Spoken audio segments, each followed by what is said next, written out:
ジャブを出していこうという練り、ボディが左捉えました、2回目。 What's up everybody, this is Coach Franco Rolioda, and for this video we're going to break down the fight between Janriel Casimero and Luis Neri. Now this is one of the more recent victories of Janriel Casimero and he is on a winning streak, kumbaga.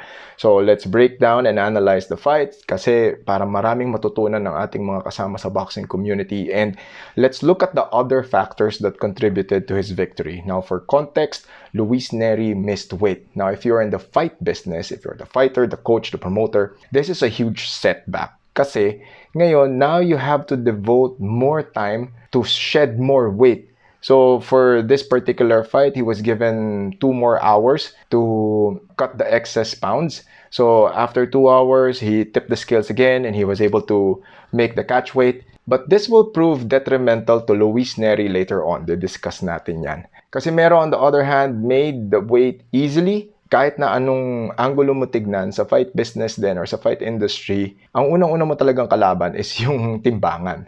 So for him to do that, and with his past transgressions, yung mga na-miss niya na weight dati, ngayon, the past 2 or 3 fights niya, he was on point, which is a good sign. Now, when you talk about setups and boxing, this is all about gaining rhythm, gaining momentum. And how do you do that? By moving around, being comfortable, and getting control of the geography. Now, when you talk about control of the geography, it's your ringsmanship. It's your ability to control the ring, move around the ring, cut the corners, cut your opponent's angles. And that is something that Casimero was able to do well against Luis Neri. Now, when you talk about the first round, usually this is when you download your opponent and establish your realist state for the entire bout. Every feint is a calculated move to try to understand your opponent's reactions and strategize later on. Very critical yan, lalong-lalo na sa boxing. So when it comes to Luis Neri thrives in the chaos. Diba? He initiates, he moves, he likes to move forward. Forward aggression lagi ang style niya. He likes to be a little bit messy. He likes the fight to be a little bit messy, and he will find a way to catch you mid-sequence. Tas dun siya aatake. You will see this in many of his past few fights. For this one, Casimero was very smart. He didn't take the bait. He moved around. He threw some punches to maintain distance and threw combinations that helped him measure what he needed later on. And kumbaga, first round nga lang, medyo mabilis niya na download, tsaka mabilis niyang naintindihan yung pace at yung rhythm ni Luis Neri. So, for majority of the sequences that Janriel Casimero used, he preferred going to his right, perhaps trying to bait Neri into throwing that power hand niya, but it also gave him the angle to throw that left hook, tapos mas maganda yung timing nun and it has more power. Now, let's talk about that left hook landing. Why did the same punch keep landing all the time? So, ang results nun, 3 knockdowns in the first round, and then it came with other variations of the same shot in the succeeding rounds. This wasn't random. This is called pattern recognition. Whenever Neri attacked, he drifted. He kind of would drift towards his right. Okay? It's either he would go straight or he would lean right. That movement brought his head directly into Casimero's left hook lane. Casimero wasn't throwing the hook where Neri was. He was throwing the hook where Neri was going or where Neri was going to land. Kung saan papunta yung ulo at katawan ni Neri, dun binato ni Tata yung left hook niya. And once Casimero identified the pattern, he stopped reacting. Ano na lang, it became rhythmic. The momentum and the rhythm shifted towards Casimero's corner. So he started intercepting and timing. Okay, the interception and the timing won him that fight. Of course, you have to consider that Casimero hits hard. He is a knockout puncher. But for this fight, it was his timing that got him through the entire fight. If you watch the sequence of the knockdowns, many of the punches landed was Neri starting his offensive sequences. Yung pasimula yung combinations niya. Mid-through or kakat ni Tata yun, tapos he will unleash, di ba? Saka siya babato. Now, what happens if you're on Neri's side? Okay, what happens here is your weight is committed dun sa lead leg mo or sa front foot mo. What happens here now is if you're Neri, you're committed on the lead leg. You're committed on your front foot. And commitment and weight on that foot doesn't allow you much room to react, move around, or move away from an incoming punch. Diba? You're not ready. Your feet aren't ready to recover. your body is basically moving into that shot.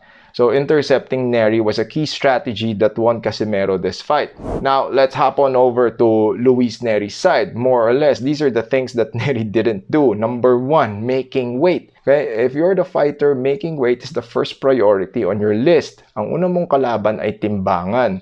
Now, for this one, Nery came in overweight, and that in itself is a huge challenge already because that sets you back 2 to 3 steps. Bakit? Because now you have to dedicate more time and more energy and deplete yourself kasi you have to cut the excess weight. You have to weigh in again, get through the motions kasi may pirmahan pa yan, the JBC will have to approve it. What happens now is you have very little time or you have lesser time to rest, recover, and rehydrate for fight night. That will immediately have an effect on your performance. Here's the thing, Nery never changed his approach, never had mid-fight adjustments, didn't really use much angles, he didn't try to swing momentum on his side, didn't build that much rhythm. And Casimero took advantage of that. He came entering on the same line, he was approaching with the same rhythm, the same forward pressure, the same head position. And if you're Janriel Casimero, I'll just hit you with the same damn thing, di ba? Good and smart fighters make adjustments. Okay? Nery kept repeating the same tactic and he wanted a different result. It didn't really go well for him. So unfortunately, Casimero already had the answer to that one. Casimero won via a 4th round TKO. So what does this tell us about Janriel Casimero today? For me, I saw that he was a lot smarter approaching his fights. I mean, the last few fights, he was a bit smarter.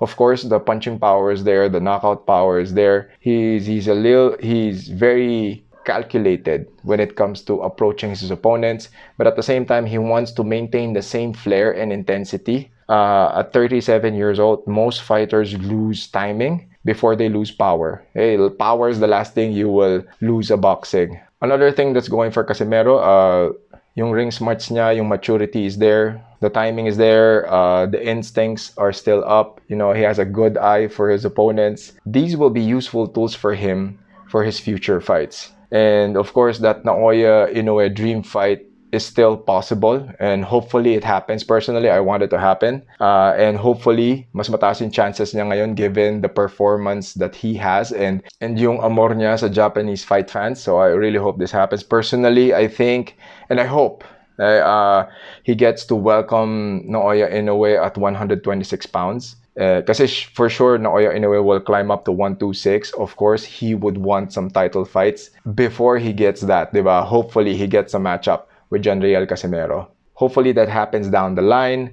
And as a Filipino fight fan, I want that to happen. But for now, we can't help but be happy and cheer on for Philippine boxing's anti-hero. And he's done really well. And this victory will boost his stake. It's going to make him a lot more marketable. It's going to help him book more fights in Japan. And hopefully, he does get more fights. Okay? Kasi you want him to maximize and optimize the time that he has until he calls it a day.